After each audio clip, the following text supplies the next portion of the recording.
Hello folks, Danoby2 here. It is December the 4th, 2021, and we are at the LA Comic-Con convention. We are at the Sideshow booth here, and a little bit lackluster in my opinion. What they have on display here is it's a lot of ready to ship items. I don't see any pre-ordering, I don't see any concept designs, concept figures, prototypes. Don't see any of that here. So I'm a little bit disappointed, to be honest with you, with the Sideshow booth. I thought it would be a little bit more grander than what I'm used to from their presence at San Diego Comic-Con.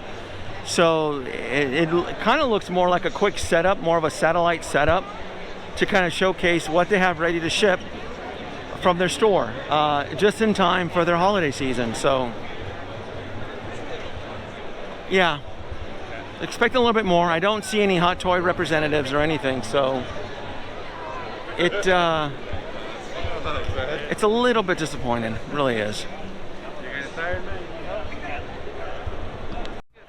And on top of that, on top of the show being somewhat disappointing for what I'm used to, is that the exhibitor space that Sideshow took was a little bit deceiving from the exhibitor map that I had looked at. I thought, cool, they're taking these two large blocks, kind of similar to what they're used to over at San Diego Comic-Con, and it wasn't. It wasn't. It was probably a fraction of the size, a lot smaller.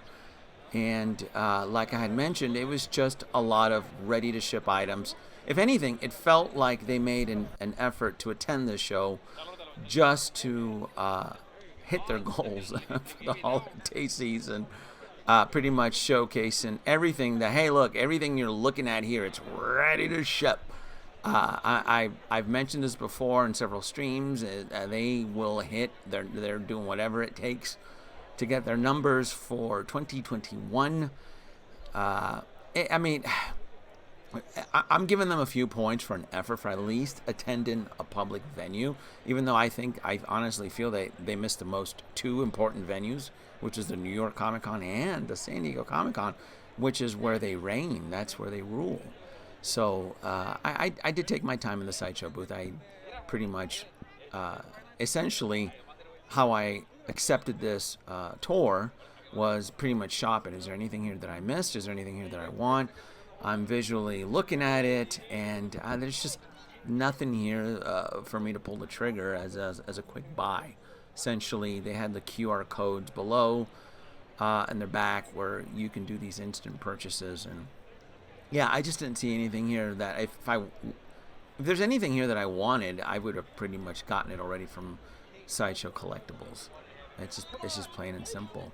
The one thing that I didn't take any footage of was the tweeter-head Catwoman, which an exhibitor at the show had it, and it just blew me away. It blew me away. Actually, you know what? It wasn't even here at the LA Comic-Con. It was actually Frank & Sons that actually had the tweeter-head Catwoman, which blew me away. That's just one of those pieces that I've seen the photos, but when you look at it in person, you're like, oh, wow, this has shelf presence to the ninth degree.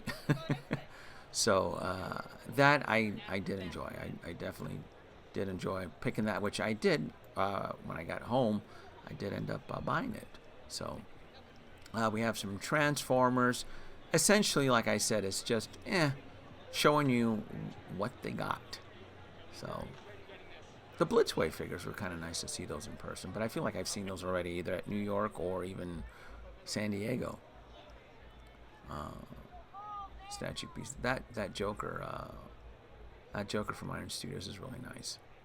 That's a cool piece. I'm not going too heavy with the Iron Studios. I know a lot of folks are. I am really trying to limit the amount of statues that's entering my collection.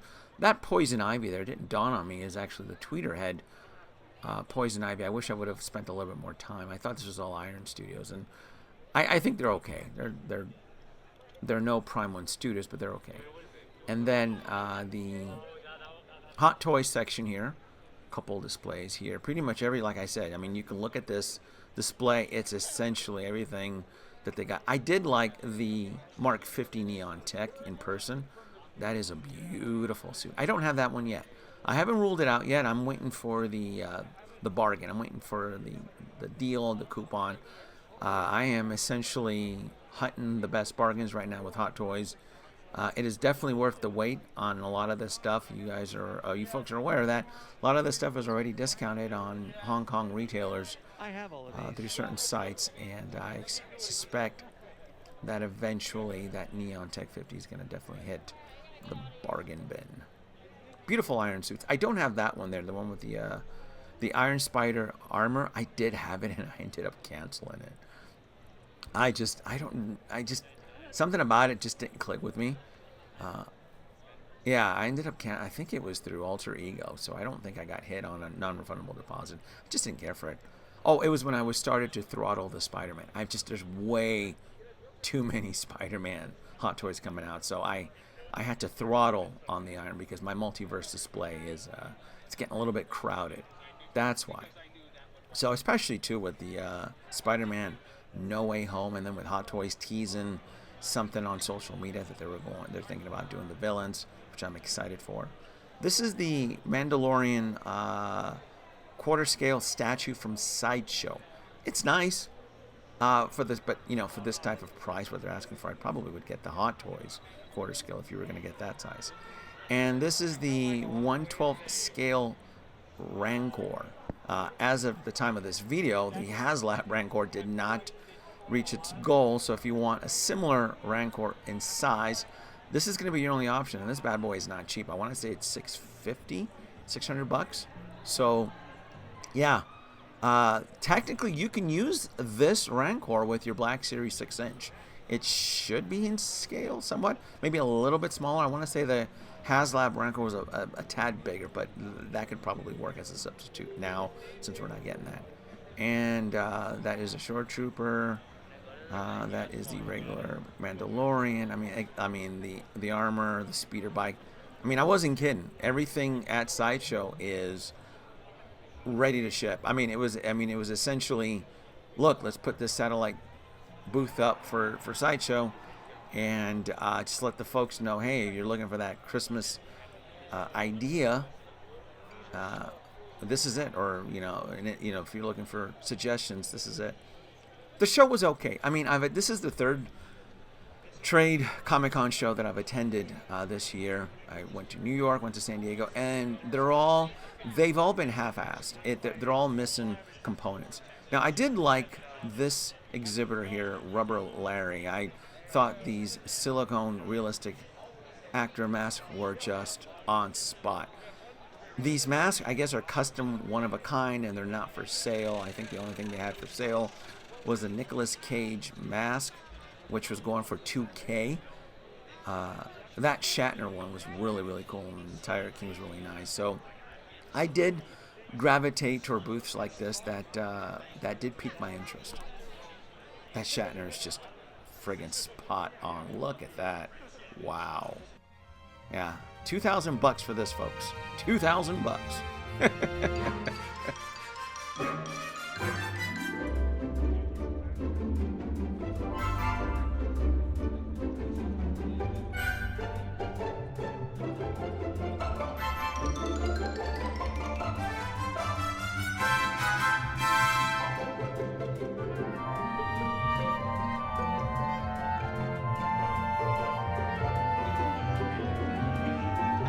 Sometimes we go a little off topic as far as all the news, but Now, of course, there were hot toy vendors at the show, and this was the vendor that actually had the Tweeterhead Catwoman. I passed by it fast, but this is one of the biggest disappointments about these type of trade shows, is that folks think you can on occasion you may or may not score a deal on a Hot Toys, but this particular booth, this exhibitor was from Frankensons, and it's overpriced. They had everything.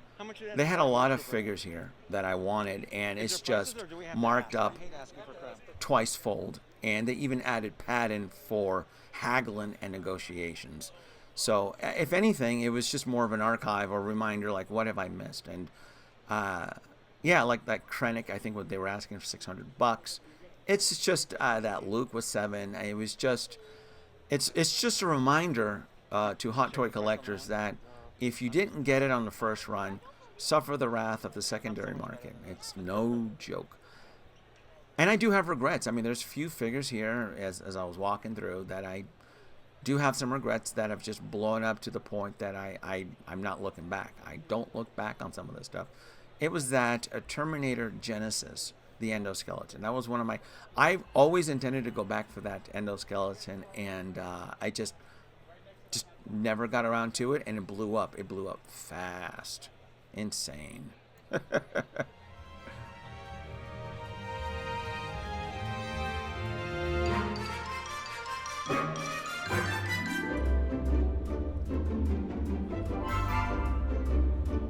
Now, I did find this little display here pretty cool.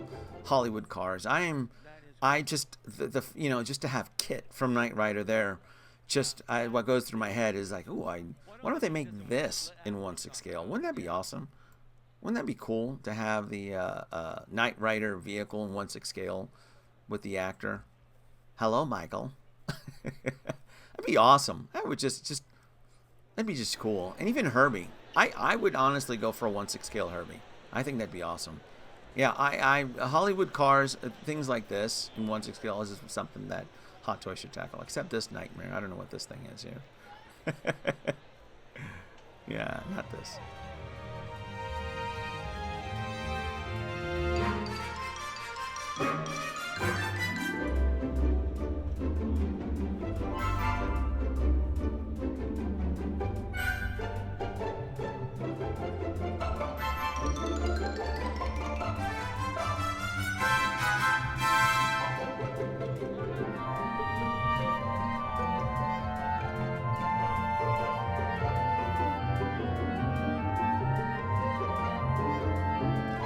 So this is the end of 2021 in the trade shows. This is what's unique is that I actually set a record. I typically will only attend one major convention trade show, and it's just typically San Diego Comic-Con. It's just because it's just so expensive attending it, and it's such a amount of work to attend that show. But this was the first year that I attended San Diego Comic-Con, and it was extremely easy.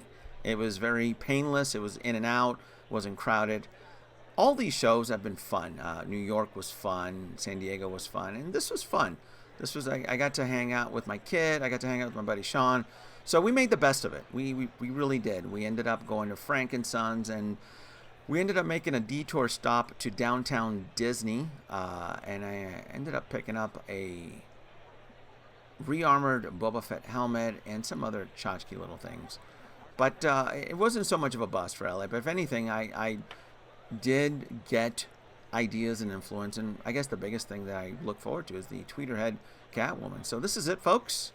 Like, subscribe, leave your comments below, and this is the LA Comic Con 2021.